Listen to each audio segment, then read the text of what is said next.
There's a certain kind of warmth that lingers, quiet, steady, the kind that settles beneath the surface and stays long after a single glance. I remember it clearly, the first time I caught him watching me. Before I dive into it, just a small favor. If you're listening, liking and subscribing helps me more than you know.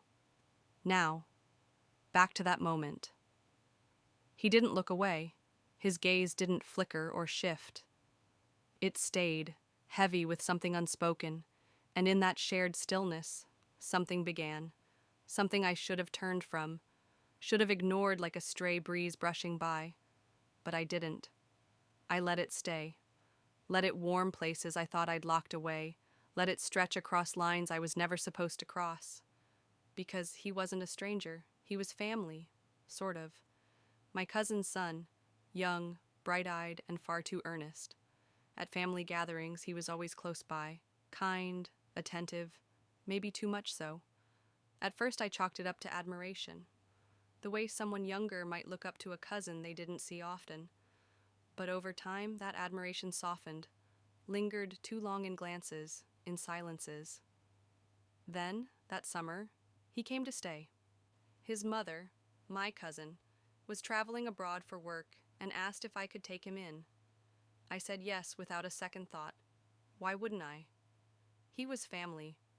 But when he arrived, suitcase in hand and that familiar grin lighting up his face, I noticed it, the change. He'd grown, taller, broader, his voice deeper. Still, I told myself he was the same boy who once followed me around at weddings, carrying my purse like it was a knight's sword. The first few days were easy. Dinners, shared stories, laughter late into the night. But soon, the spaces between words grew heavier. Not awkward, just charged. He'd watch me as I cooked, his eyes lingering a beat too long.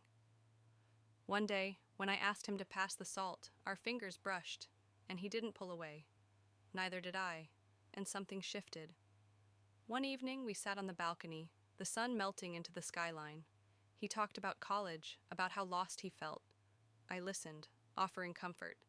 But then his voice grew quieter. "You're the only one who really listens," he said, not looking at me. "You see me, not like everyone else."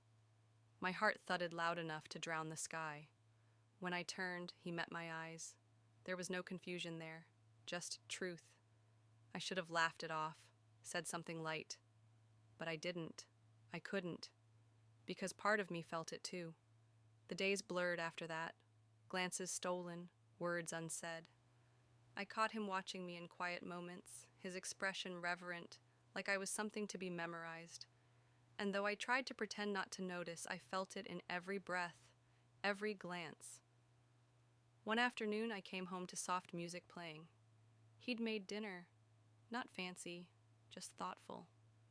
He remembered how I liked my tea, how I always tucked my hair behind my ear when nervous. He remembered it all. Later, as I stood at the sink, his presence approached behind me. Silent, warm. "I know I shouldn't feel this way," he said, voice low. "But I do." I didn't turn around. My heart was too loud. "You don't have to say anything," he added gently. "I just needed you to know." That night, I barely slept. His words echoed in me, refusing to fade.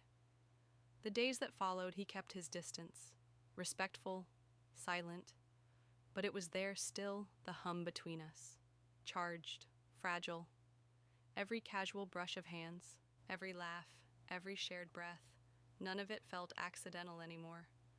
One rainy evening, I found him on the living room floor, surrounded by books and notes. "You always said rain made you feel safe," he said. I sat beside him, hesitantly, drawn.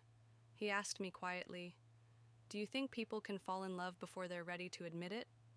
I didn't answer, not out loud, but I turned to him, met his gaze, and didn't look away. After that night, we didn't need words. The love between us hung there, silent, steady, soft, like rain against glass. I felt it in the way he looked at me, in the way my name sounded from his lips, in the way I kept pretending to be unaffected, but found myself changing earrings twice before breakfast. We kept pretending. But our moments betrayed us. A lingering touch, a shared smile, the way our breathing would sink as we sat beside each other pretending to watch a film. We weren't fooling anyone, least of all ourselves. One night, as the sky burned orange, we stood on the balcony again. He said softly, "I leave next week." Time. I had forgotten it existed, that he was never meant to stay. Back to real life. "Will you miss me?" he asked. I looked at him and everything inside me cracked. "Yes," I whispered. The most honest word I'd said in weeks. He stepped closer, not sudden, not rushed, just pulled, like gravity. His hand hovered near mine, not touching, just close enough to feel. "If I'd met you without the ties of blood or name, would it have been easier?" he asked. I didn't answer with words, just turned my palm,